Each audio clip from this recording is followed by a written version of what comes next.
Hi, everybody. Welcome to Robert B. Parker fans, also Mike Lupica fans, and Poison Pen fans, I'd like to think. So nice of you to join us, Mike. Well, I'm so happy to do this. I love Poison Pen. It's like getting to sit at the big kids table. And if the world returns to normalcy, we will be doing this in person in September for something else. And it's just nice to talk about this book because, as you know, the response to it has been so terrific.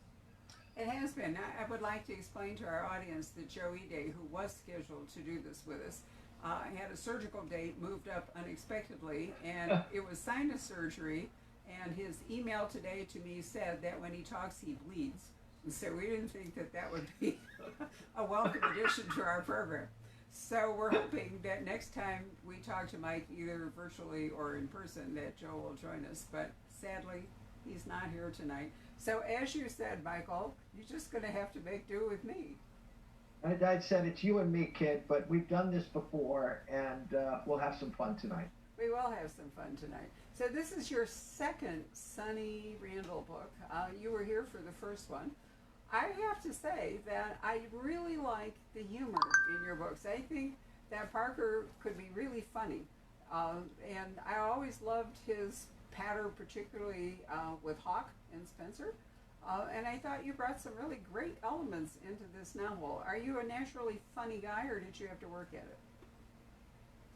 I don't know if there's a good answer to that, but it's funny. I told you when we were there for Blood Feud that it occurred to me and we'll talk about how I came to do these books. His voice had been in my head since I was in college, since I read the Godwolf manuscript, and I wrote some mysteries back in the 80s and 90s about a New York television reporter named Peter Finley, and when I sat down and was asked to write a sample chapter before Blood Feud, I wrote about 10 pages.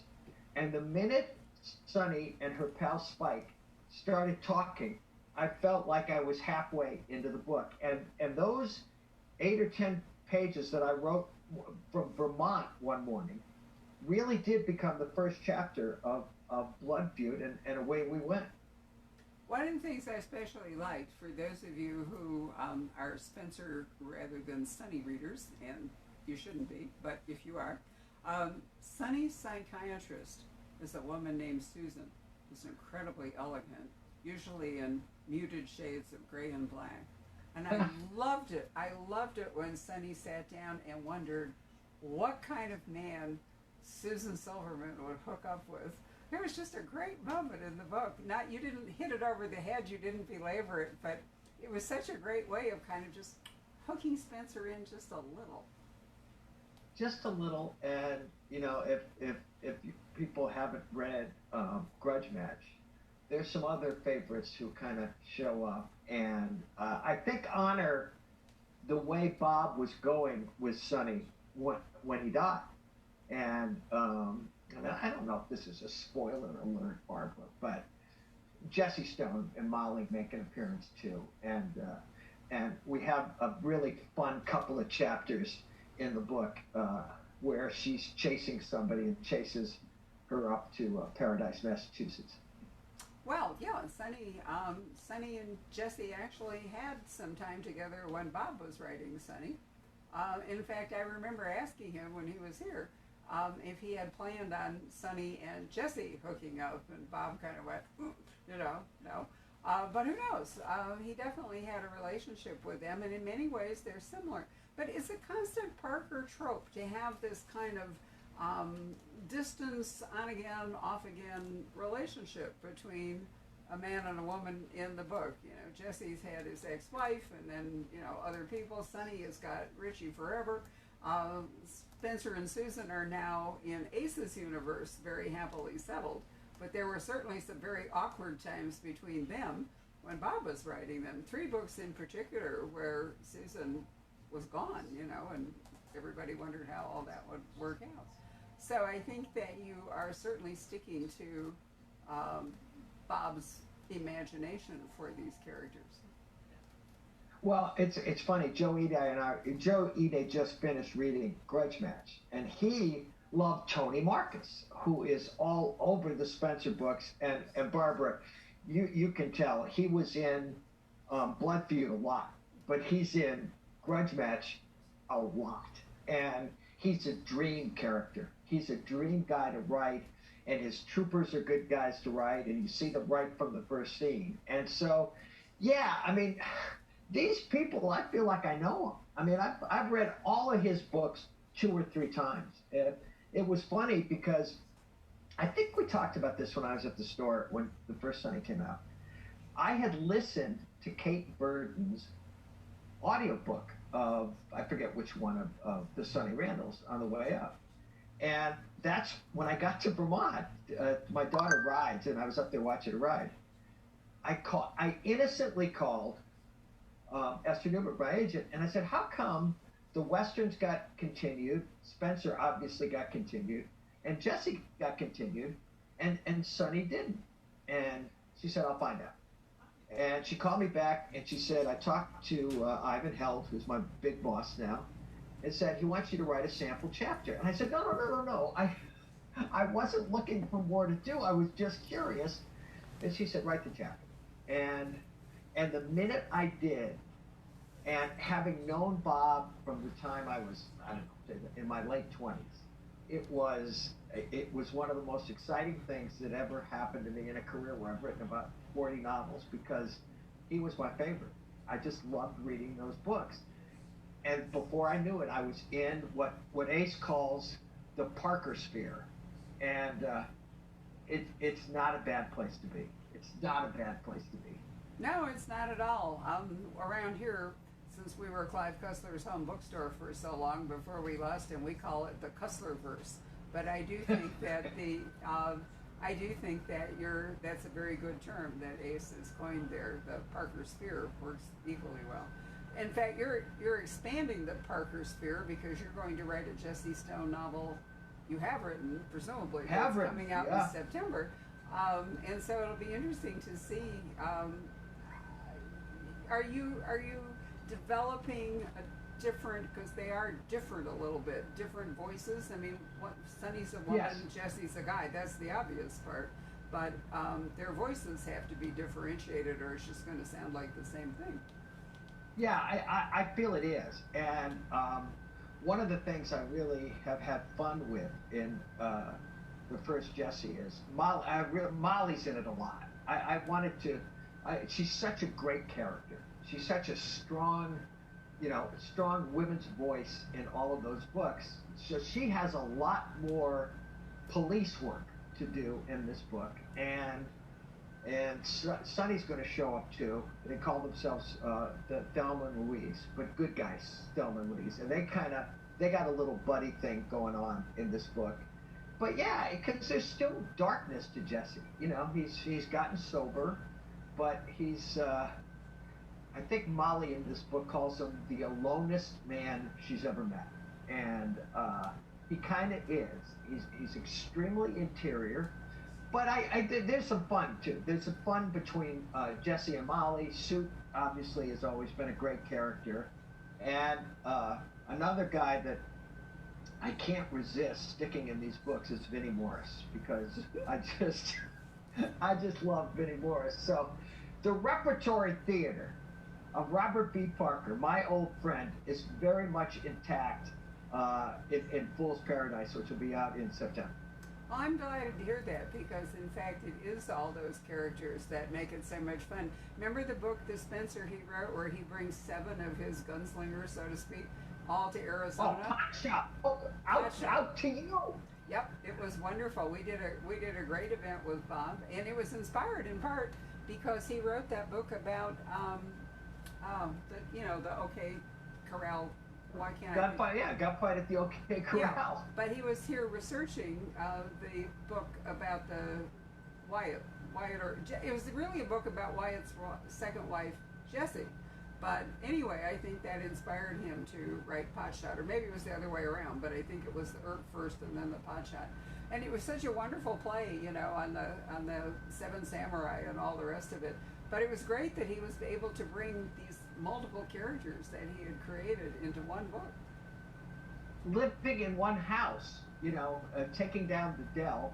And my favorite running joke in that book was about Arizona when every 50 pages or so he'd say, "Yeah, but it's a dry heat." And it just, no, that's one of my favorite Parkers because it was really like a Western novel updated to modern times. I think so. I mean, it was before he wrote Cole and Hitch, which also is being continued by Robert Knott, as you know. So, Bob is still with us. Let's talk a little bit about Grudge Match. You're right about Tony Marcus. The whole thing revolves around Tony Marcus. I love his shooter, the one who never speaks, and the other guy.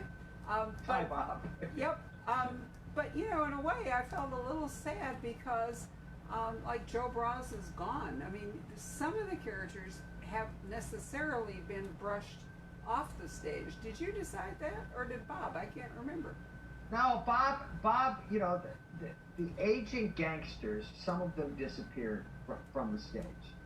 And Gino Fish got killed, and killed himself, but basically was murdered in one of the later Jesse Stone books. And I always felt that in the first Sonny, Richie's dad had been wildly underplayed because he's part of the old Boston underworld. And in fact, next week I'm starting my Sonny 3, and a relative of one of those old gangsters who has left the stage will be an important part of the story.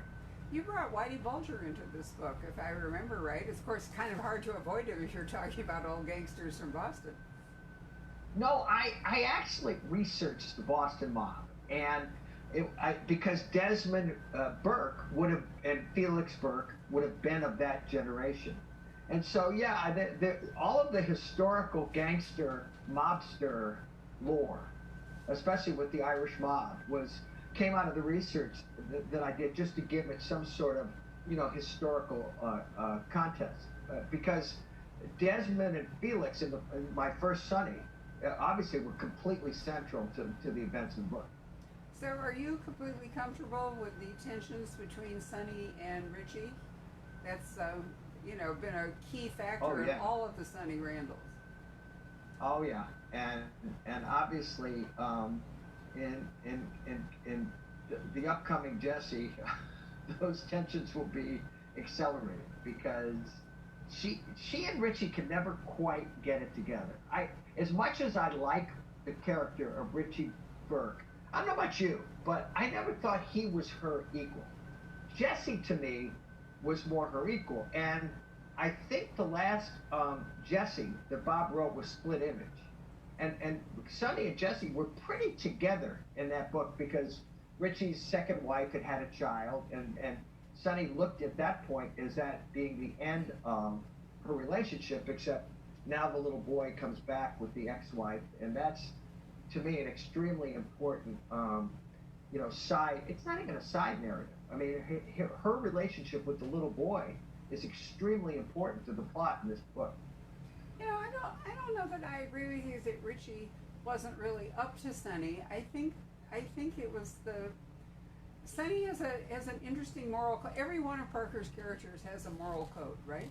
And so Sonny's never could quite mesh with the fact that Richie's father was one of the old mobsters, and I've always thought that was the real problem, because in some ways Richie's really a good guy, but he's also caught in the web of his family, and Sonny is not willing to be part of that web.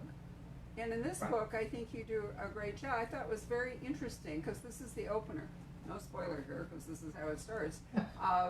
That Richie's ex-wife, who went off to London and took the little boy and was out of their lives, unsurprisingly, the relationship between, I can't think of her name. What's the ex-wife's name? Catherine. Thank you. Her relationship with the guy in England dissolved, and so she's back in Boston with this little boy, and it's time for Richie to face up to the fact that he has to be a dad. And if he and Sonny are together, then Sonny has to face up to the idea of being some sort of a stepmother. So you have just introduced so much tension with all of that right there.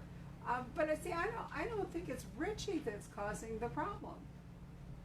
Oh no, it's Sunny that's causing the problem, Yeah. because she cannot come to grips with them being, and Barbara, as you know, having read the book, she loves the little boy. There's Yeah. some really fun scenes in this book. In fact, one really important scene at Santarpio's Pizza, which is a landmark in Boston. Her conflict. This was interesting to me, and maybe it's not interesting to you, but it was interesting to me. Sonny had always had problems with Richie's family. And in an odd way, because of the reappearance of this little boy in Richie's life, she's having a new kind of problem with Richie's family. And it was really fun to write, and it was really fun to see Sonny trying and ultimately kind of failing to be that stepmom that you just talked about. The other part that's interesting is that Sonny is given a mission by Tony Marcus in this book that in fact plays into all of the attention that she had originally with Richie and his family, which is she really going to go to work for Tony Marcus on his team rather than against his team? And I thought it was a really clever plot, and I'm not going to say how it all works out or who survives or whatever, but I have to say that it was a bit of a nail biter for me to try to figure out who was going to make it to the end of the book. I hope I surprised you. I hope I surprised you at the end. But it was a huge dilemma, as you know, that begins in chapter 1. Can she see her way clear to helping Tony Marcus? Because they have, the book's called Grudge Match. They have a grudge from the previous book because Sonny screwed him out of a gun deal after he helped her get Richie's father back. And so what convinces Sonny, and again, I had fun writing the women in these books, even though the missing woman at the start, a lot of her character, we see her, off stage, almost in backstory.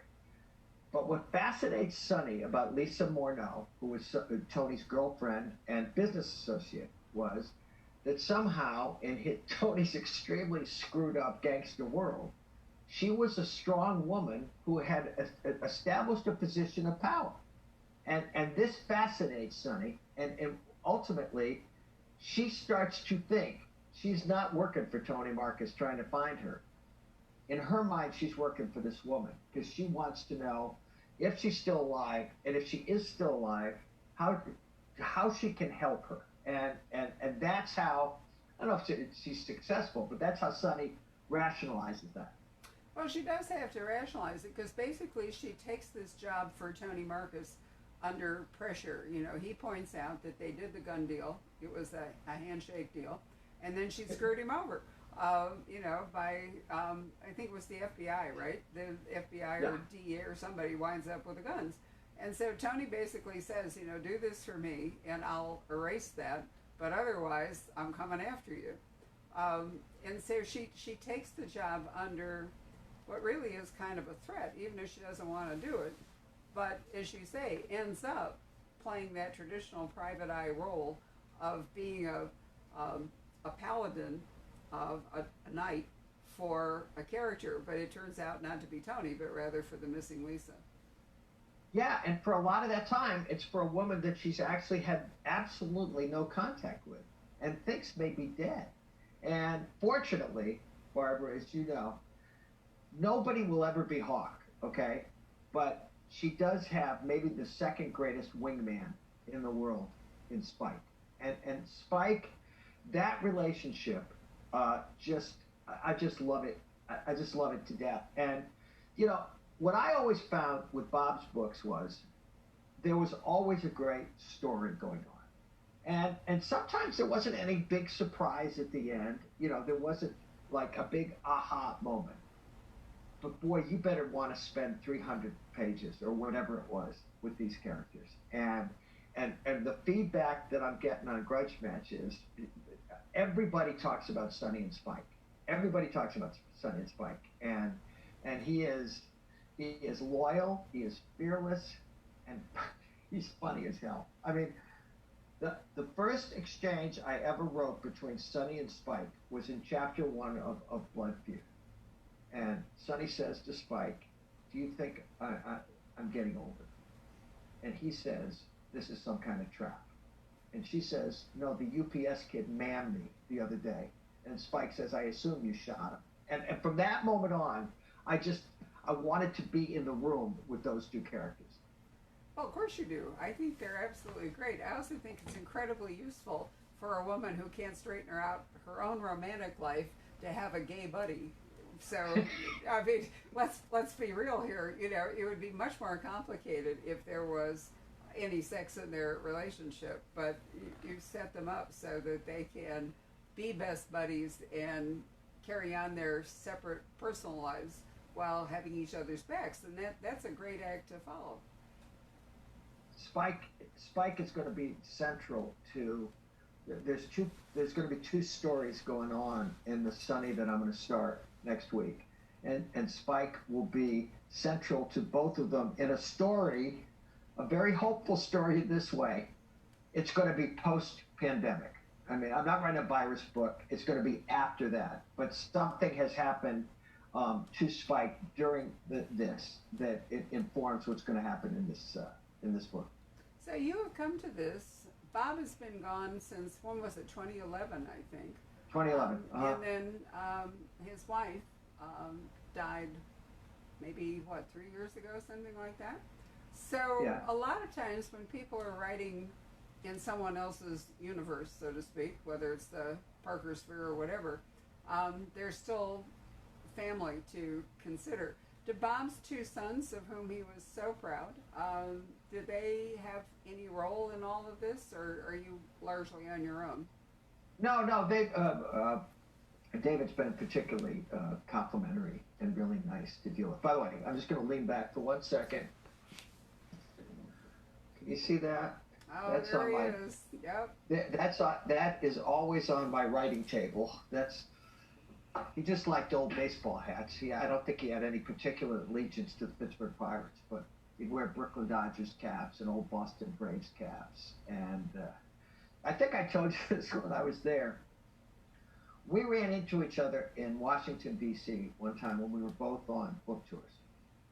And he called me Mikey. He said, "Mikey, let's have dinner." And I said, "Okay, my signing's at 6:30." So, and he said, "Well, mine's at 7." He said, "Make a dinner reservation at the hotel for 8:15. And I said, "Bob, you're Bob Parker. How can your thing is going to run long? Just the signing is going to run long." I said, "Are you sure you want me to make it for 8:15?" He said, "Mikey, let me explain something to you. If it gets to 8 o'clock and I've only signed Robert B., I'm out of there." And I said, "Okay." And of course he didn't. He stayed longer and signed every single book, which I'm sure he did at Poison Pen. Hey, by the way, when he came to Poison Pen, was that one of his Western swings where he was driving from point to point? Because I know that he had book tours that he would set up so he drove from one great store to another. It was partly that, and also he was spending a lot of time in Hollywood for various reasons, and so we were a convenient stop. He liked the Arizona Biltmore. I used to go out there and drink with him. Oh. And we had, you'll like this because you've got a sports in your background there. We would talk about baseball, and I would talk about the Cubs lamenting, and he would talk about the Red Sox lamenting. And I remember saying to him one time, "Do you think, Bob, that either one of us will live long enough to see one of our teams win a World Series?" And Bob looked despondent. I was despondent. But then, if you remember, that magical year, I don't remember which, but definitely before Bob died. When was it, 2007? Oh, 2004. The Red Sox? Yep. Yeah. Right. So Bob and I used to, where did that come from? Oh, there it went. There was a little sign that came up on the screen. Sorry. So I've lost my train of thought. Let me think. No, you were talking about how the Cubs or the Red Sox were never going to Oh, win. right. And then... So Bob and I used to email back and forth. He was very good about emailing. He wasn't a talker in person. You know, he was never a big conversationalist. Although maybe on the second or third beer we had more to say. But we would email these little things back and forth. And so I sat there watching Game 7 of the series. You know, it was a real nail biter as we went through the whole thing. And when it was over, I walked down the hall to my office and I opened up my email and I wrote to Bob and I said, "You have lived long enough." And he wrote back. Now, this is the master of stylists. You know, I mean, Bob Parker, always in command of prose the whole bit. And his email came back and said, "Oh my God, oh my God, oh my God, no commas, love Bob." that was the email. You know, it was. I've always treasured. I wish I'd kept it. I'm not good at managing email, but I've always been sorry I didn't file it away somewhere because it'd be some. You know, that's part of the trouble with this digital age is that we're not going to have this rich heritage of letters and diaries and notebooks from authors. You know, and it's all going to go off into the cloud. Bah. We during the season.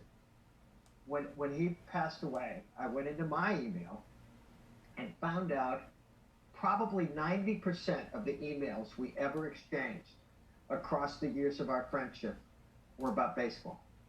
And he had a great line, which I'm going to bollocks now, but he once said, baseball is the thing, the most meaningless thing that matters the most, or something like that. It was something of no consequence that was of tremendous importance. And but that's one of the things I've had with Sunny. She does not like baseball, and there's a lot of talk from her father. And Spike at one point, she makes some disparaging comment about the Red Sox, and Spike says, "I can't believe they even let you live in this town." Yes, I particularly noted that. Strangely enough, and then we're going to turn over here to Patrick and see if we have any questions. My favorite Parker has always been the third Spencer, Mortal Stakes. I thought it was a plot where there was. Great. I thought he was never going to be able to write his way out of all the corners he painted himself into. But it's the baseball book. It's one of my favorites as well. And I you know what I was just rereading the other day, just for the sheer enjoyment of it.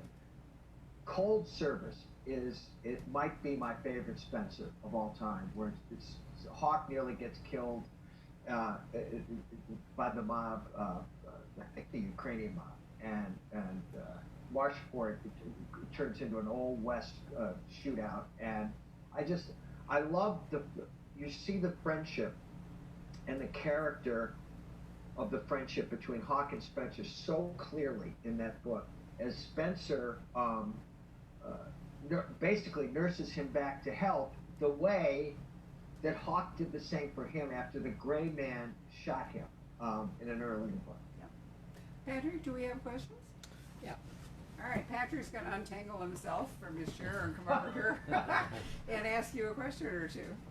Okay, Mike, you're writing both the Jesse Stone and Sunny Randall series now.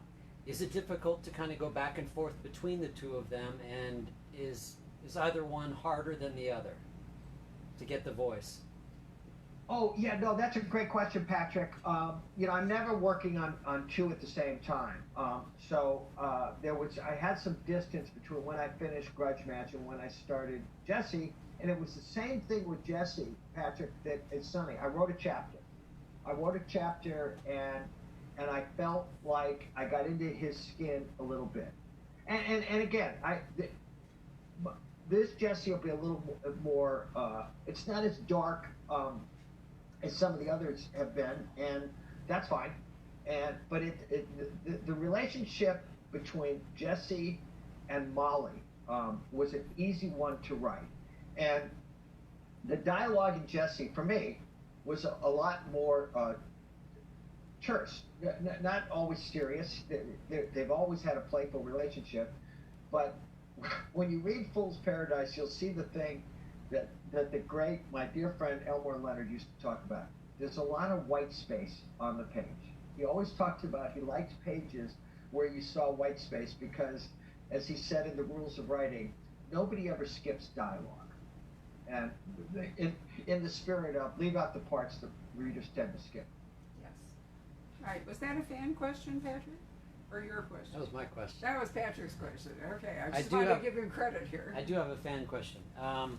Has your writing process changed much during this whole COVID-19 period? Patrick, I have written so much. Oh, I have. There's a standalone book that is not a mystery that I'm writing that I kind of can't talk about yet. I have written about 85,000 words since the beginning of February on this book. I have written columns. I have written this book. I have been starting to put Sunny 3 up on its feet. Ide, who describes himself sometimes as a shut-in, says that his lifestyle really hasn't changed all that much because he never saw anybody anyway. Right.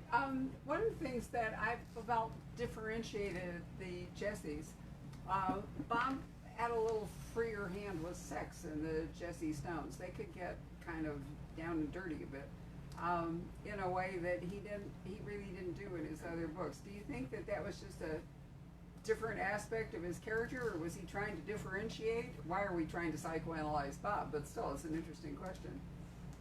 It is an interesting question because in Spencer, he has created one of the most monogamous detective heroes in the history of the planet. I think there were basically two other women. Rita. Candy Sloan, who got killed in the Los Angeles television reporter. And very early on, it was Brenda Loring, I think, one of the very, very early books. Other than that, he's been with Susan.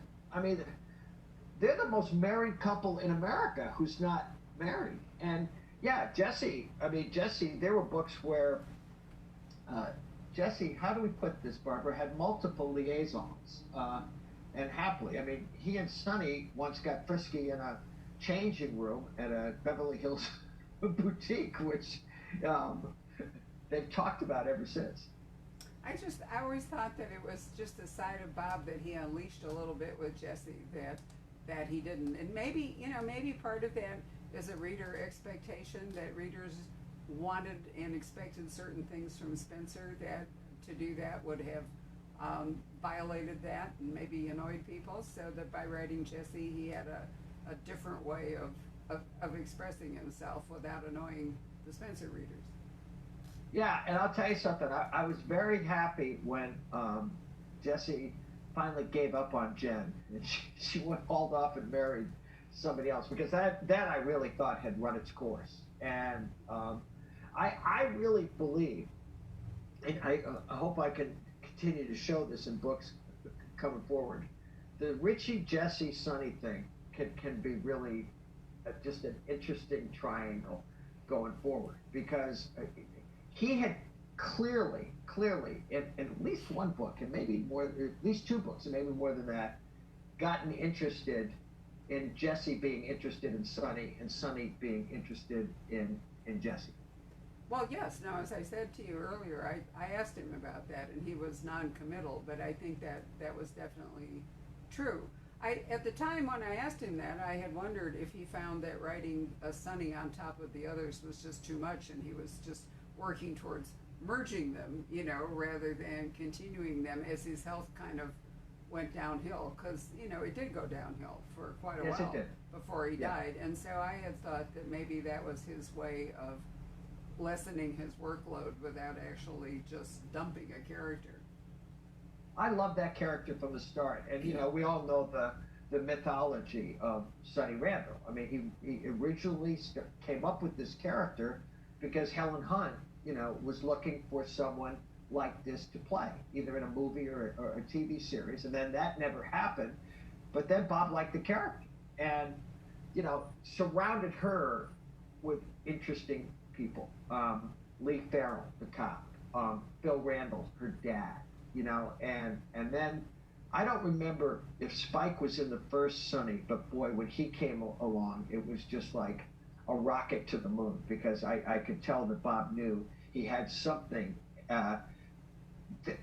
Barbara, don't you think there's almost a Thin Man quality to the repartee between Sonny and Spike? I think so. Of course, I was totally addicted always to the Spencer Hawk repartee. And I never can remember the name of the book, but they were somewhere up, I think, towards an Asian community outside of Boston. And there are pages of dialogue. I'm sorry, I just can't recall. I think it's Walking Shadow. I think it's Walking Shadow. Might be, but I thought that was some of the best dialogue ever. And you know, it does occur to me in this age of political correctness where writers are under some pressure to be authentic, whether Bob could really have written Hawk in the same way, but because he started Hawk, wanted, a white man writing a black character before all this came along. I think Hawk was grandfathered in, or whatever you want to call it. But I did think it was a brave thing for him to do and an interesting thing for him to do. And he was completely unapologetic always about Hawk. And Hawk was always unapologetic, and Spencer too. Yeah, and of course the sense of irony from Hawk and Spencer with the yes a boss, no so boss, the fun they always, and remember, Hawk first appeared on the scene as a bad guy in Promised Land. I mean, he was working for King, I forget the guy's last name, but he was like, not a hitman, but he was the muscle for a bad guy in that book. And there was a moment where Hawk just couldn't kill Spencer. And all of a sudden, I think Bob said, wait a minute, I have something awesome here. And then just wrote the crap out of him till the day he died. I think that's true. I mean, it would be folly to waste a really great character, just for one book. Why do that? Let me check with Patrick. Anything else you want to say? All right, Mike, it's really been a pleasure to talk to you. Is there any final comment you'd like to make to viewers? Well, first of all, let me do my own brief public service announcement.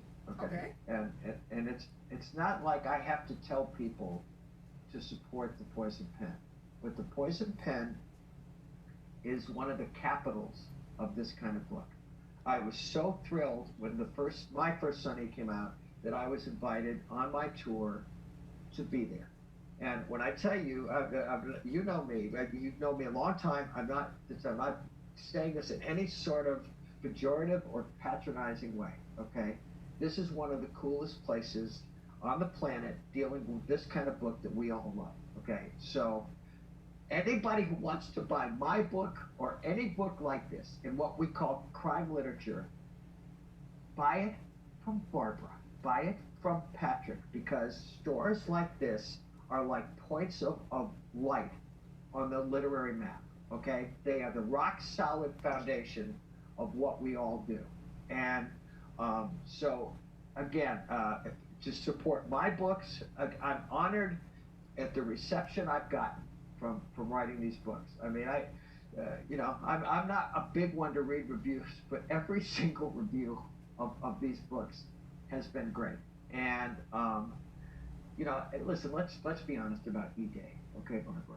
I just got sick of him and punched him in the nose, and that's why he's suffering tonight. And no, that's a lie. So your reach went all the way from Connecticut to California?